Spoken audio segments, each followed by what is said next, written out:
Liam, great result on Saturday. How have you reflected on the performance since?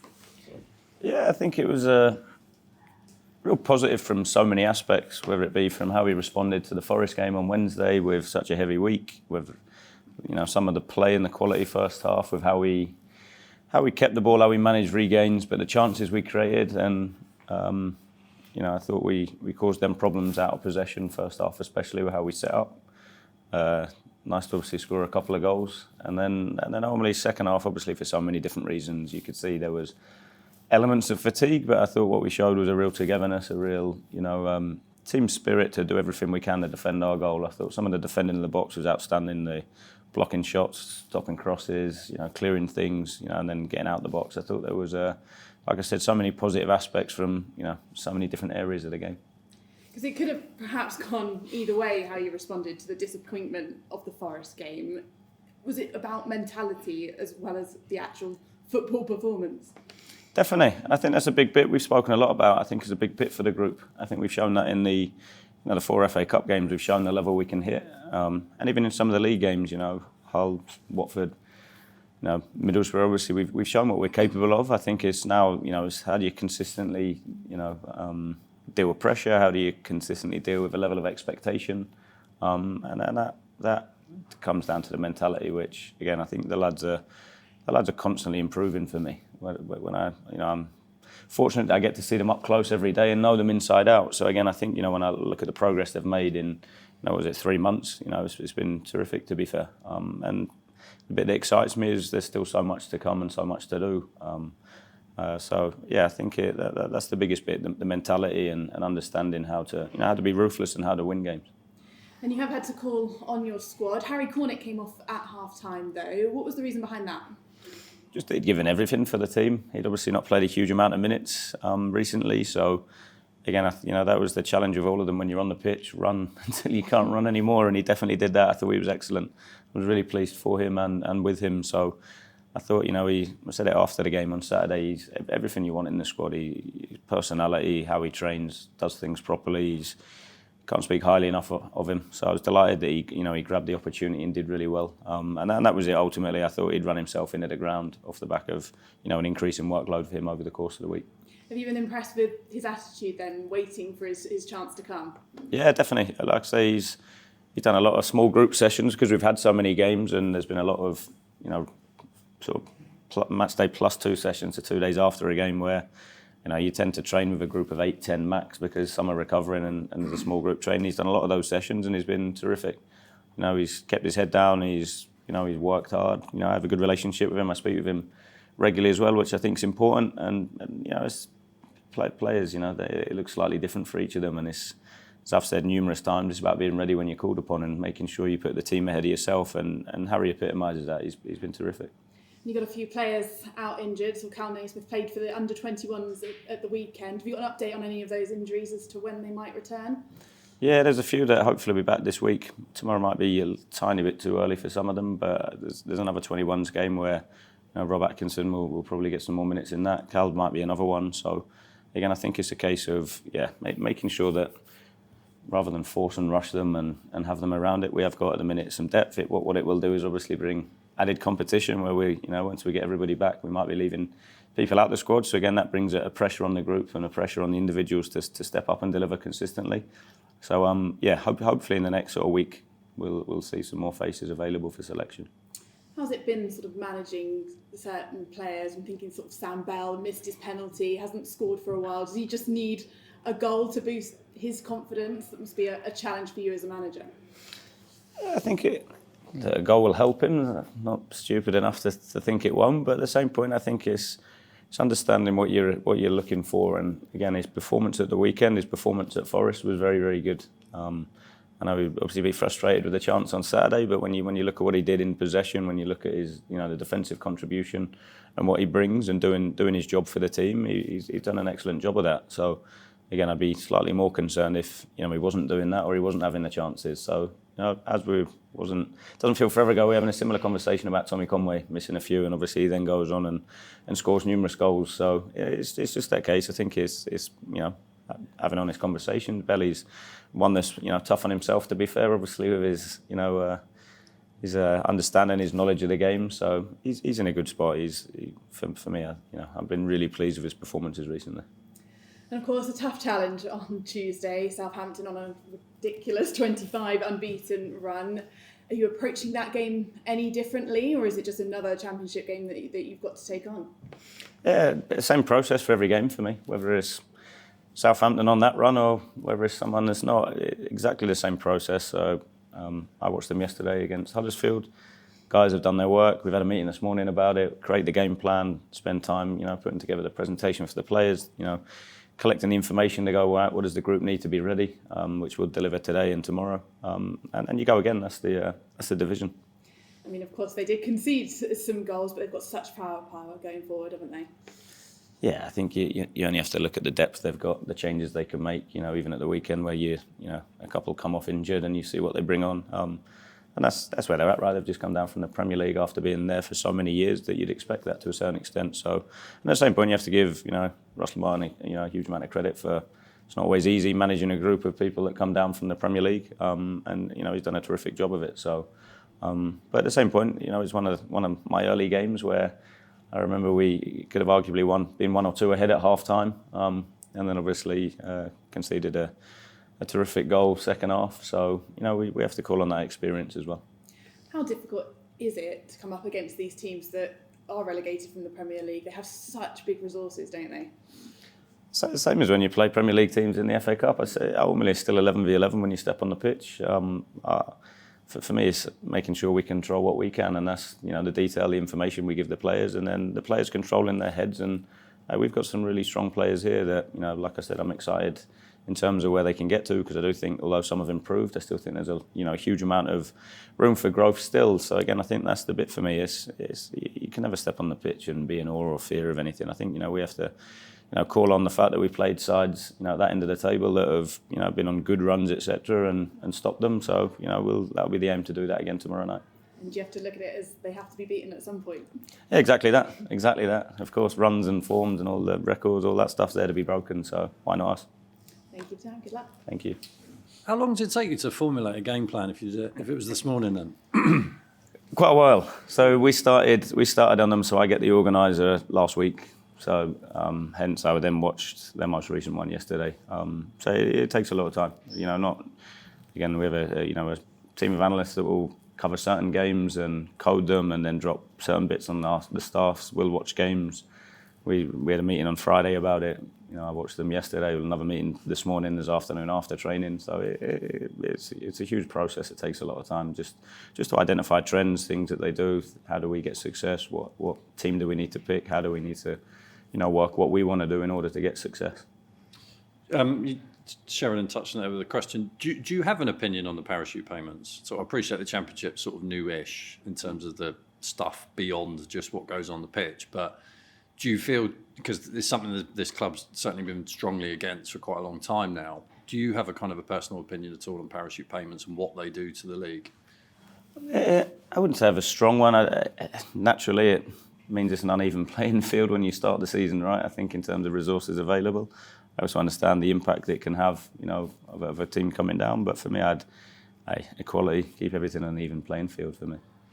How's Cam, by the way, because he came off on Saturday? Was it his knee he looked to? Yeah, a little knock on the back of his knee. It doesn't seem to be anything major. So, yeah, well, he was in yesterday, saw Prox yesterday, so Prox wasn't overly concerned. So we'll follow up again this morning when he's in. So he's one, a bit like Matty James last week, he will train and then kind of see how it reacts. And that. Yeah, less on the training, just because obviously we're still 2 days after a game. So they'll all come out and have a look and we'll go through what we want to do. But again, I think it'll be more in terms of seeing how he reports this morning. Be any walking football before this game? I didn't realise until the lads told me about it. Possibly, yeah. It was one of those where it's quite difficult sometimes just to challenge them. To not run as flat out, and when you want to manage their energy and be sensible about it, we started on Friday with a little bit of walking football, which was quite funny to see, and it wasn't until, like I said, afterwards that I got informed that was JMO's celebration. Is that the first time you've done that here? Yeah, but it's something you've done previously. Yeah. Or was it like just a moment that you thought would be good? Yeah, no, it came to us a little bit on Thursday we thought about it. Thursday evening around just mad things come to the head. But I have done it before. Like I say, it's not something that we consistently do. I just think, given the program, the period, it was. And it creates a bit of fun, which else I think in terms of helps with engagement. I think if the players are enjoying what they're doing, they tend to be more focused. So again, I think it was a good day. To be fair, they bought in, and it was quite funny to watch. With Harry Cornick, you talk about him there, and you mentioned before kind of about his attitude, his professionalism, his kind of selflessness, if you like, within the squad. How much of that is on him? I appreciate a large part of it, but do you have to do certain things to engage players to be that way? Because I can imagine at certain clubs, it doesn't, as sort of good as the individual is in that way, it can be hard to then keep them focused. Yeah, big parts obviously with a player, but I try to over communicate. I think that's really important. I think I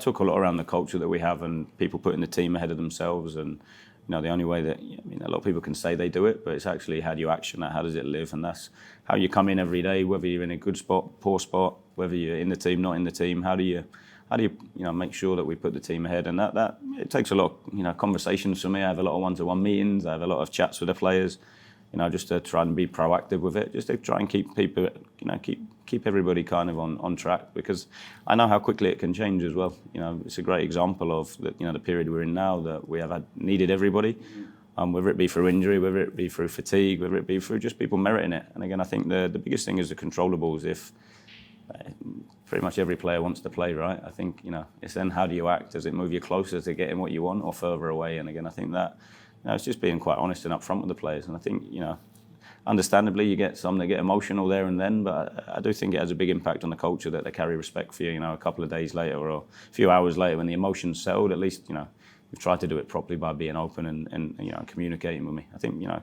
goes a long way that with players for me. Because I guess as well, considering the sort of amount of young players in the building, having him do that is a fantastic example that filters further down the club. Yeah, terrific role model. Like I said, he's and they're not easy sessions to do sometimes, especially when we've had so many games, because there's only so many sessions you can do when you've got 8 or 10 players.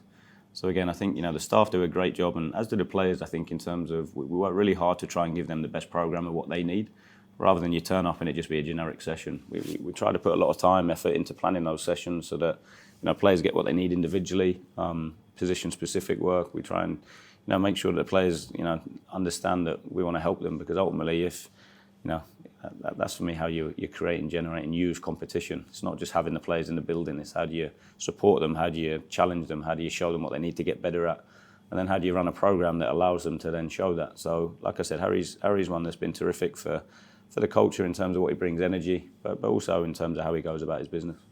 And you've kind of appreciate he's flexible, adaptable, does lots of things in different ways, but he's sort of now almost operating in that slightly more withdrawn role. Do you kind of see him, that's his primary role, or you literally sort of plug him in wherever suits him given the game state at the time? Yeah, I think it's a real strength for him, to be fair, the fact that we can play him in numerous positions. I think obviously, understandably, we've tended to go with Tommy and Naki as the 1-9, which we play 1. So when you then look at it in terms of where else, then is it sort of top of the box? Is it 10, or is it he's shown as well? I can't remember the game now where he came on, played wide and put in a couple of great crosses. What game was that? Maybe. Might have been. I want to say might have been Coventry, maybe a home game as well. It was a home game. Watford. Might have been, yeah. He came on, didn't he? He came on. We've had that many games, I can't remember them all now. But I remember he came on there and he put in a couple of great crosses. So again, I think it's a real strength for his, but it's also massive for me, but also for the team, in that we can bring him on. And I think what he's done in every time he's come on has had impact. With even Southampton away, I remember the counter attack where he runs through. He did the same when he came on. What game was it recently? Leeds. Yeah. Where Pringy has the shot, doesn't he? Because I remember Naki being annoyed that he didn't overzit and leave it for him. So I think, to be fair to Harry, he's come on and had impact. And that's for all the lads. Belly's played left, he's played right, he's played wing back. If you look at a lot of the lads, we've moved them around a little bit, which again I think is, like I've said, it's more around how do you get a player in a position to bring his strengths, which might change game to game. There's been a degree of debate around the kind of the formation changes in game on Saturday. I just wondered And if I'm being honest, I'm usually quite hot on this. I kind of didn't quite pick it at times during the game. But like, what was your kind of rationale where you switched? And what were the switches, if you don't mind me asking? I think it's quite clear. The change tends to be out of possession more so than in. Yeah. So there wasn't a defining first half, second half. Yeah, we flipped just before half time, and again I think it's when you if you remember the last sort of the final 5-10 minutes of the first half, it went from us being in quite good control with the block, with them rotating and kind of pinning us back in a little bit, which you're then vulnerable in certain areas. So again, hence and that's why Belly's been great for us, that we can easily change in game if we need to. In order to, I think when you've got the 4, it tends to be easier to get pressure a little higher up. When we go to the 5, sometimes it's a little bit deeper. But again, we've also pressed well with the 5, as you'll see, when we play Coventry away. So I think it's a big strength for the group. It's also a big strength of ours that we can play a 4, we can play a 5, and it doesn't massively look different or change hugely. It's more around. Again, I think that's for me the beauty of football, that it doesn't have to be the same or look the same for a whole game. Of course, we want to control games in certain ways, but on certain days, can you find a different way to win when it's not quite right, or at the weekend when your energy is slightly different because of the programme you've had. So I think it's a huge strength, and I can't compliment the lads enough for how quickly they've kind of picked up them principles. Was that in anticipation of something Borough were doing? Sorry, anticipation, or something? Was that in reaction to something Borough did, or something in anticipation of Borough what they might do in the second half? It's probably a bit more gut feeling on how the game felt. So in terms of what I was seeing and how I kind of felt in game, that it was we have to give up space. Where and how do we want to do that? So yeah, it was probably slightly more of a reaction than it was a pre-planned. Let's do this. How's Scott Twine doing? Because we were sort of maybe this week, depending on what happened. I'm still hopeful for this week, to be fair. He's training today, so we'll see how he responds to that, and then go from there really. And Mark Sykes, very close as well. Was there any temptation to play him on Saturday in the 21s? Yeah, so with the hamstring injuries that you get, they obviously need a certain exposure to high speed running. So he's ticked that off now, so he's a lot closer. Like I say, his training base has been quite good. It's just been quite controlled. So now he's been opened up a little bit more. It allows us to kind of progress him back quite quickly. So yeah, I'm hopeful this week he'll be involved. And having watched Southampton, I'm not saying you're going to give it all away, but like how do you see them how do you think they've progressed since that meeting in November? Yeah, to be fair, they've made certain tweaks, certain adaptations to what they're trying to do. You just have to see the quality they've got. You see the quality of the first goal at the weekend. It's just you can set up however you want, but if someone can produce a moment of quality like that, you're similar to Kyle Walker-Peters when we played them, right? Yeah. I think and that's the danger, and that's the level they've got. Do you know what I mean? I think when you look at it, tactically they're obviously well coached, well set up, real clear identity. But then within that, if you've got individuals that can produce moments of magic, there's the challenge. But I think we've got that, and we'll definitely generate that and create that. And again, I think we're in a good spot. I think mentally, it was obviously good to get the win the other day, but also off the back of some strong performances, and emotion is. As much as I talk around controlling it, I think sometimes, a little bit of a release, but also a bit of I think now we've had time to kind of get over Nottingham Forest and go, right, well, performance level was terrific that night. Back it up with then a win. We've kind of had a week where we've probably got both things out of games that, we can use to learn and kind of motivate us to go and perform tomorrow night, but also try and get the result. How much, sorry to bring the game up, but the Leeds experience, and I appreciate the different teams, but the quality level is obviously up there in terms of the Championship. How much of that experience could end up being a positive thing with regards to tomorrow night? Let you know afterwards. Hey, definitely. I think, as you know me, I took a lot around like the learning experience of the group, and that was one obviously that none of us were happy with or enjoyed or want to replicate again in the future. It's not to say it will never happen again, but at the same point, I think it's because it's so recent. I think it's something that will be fresh in the lads' heads. That why did that happen, and making sure we go out and we do us. We play our game. We try to go and implement our style on the game and control it in a way that we want. Last one. You say about the sort of the potential of the group, the ceiling, this kind of thing, probably isn't quite known yet, given the average age. When you're kind of looking at this season, you've had a reasonable amount of games now in charge. like, do you see a certain potential for this team in this season with regards to the league table, or is that a little bit too definitive? Yeah, I'm going to be non-committal on that, right? I know. For me, I think I keep talking about it. When I look at all the games we've had this season, the only one was Leeds, probably, where I go they were better than us definitely that day, and some of that was on us, I think, as well. So I think it was us on a poor day and them on a good day. So again, when I look at the rest of the games, the margins are so fine. So again, I think we've consistently performed at a level across the number of games we've had here. And of course not for 95 minutes of every game, but for a minimum of 45, 60, 70 minutes. We've had games where we've been the more dominant side. I think it's now a case of we're in that stage still where I keep talking about training, but some of those bits of turning that control into results you do need to work at, which we don't have the time. So again, the lads have done a great job at learning game to game and in the game.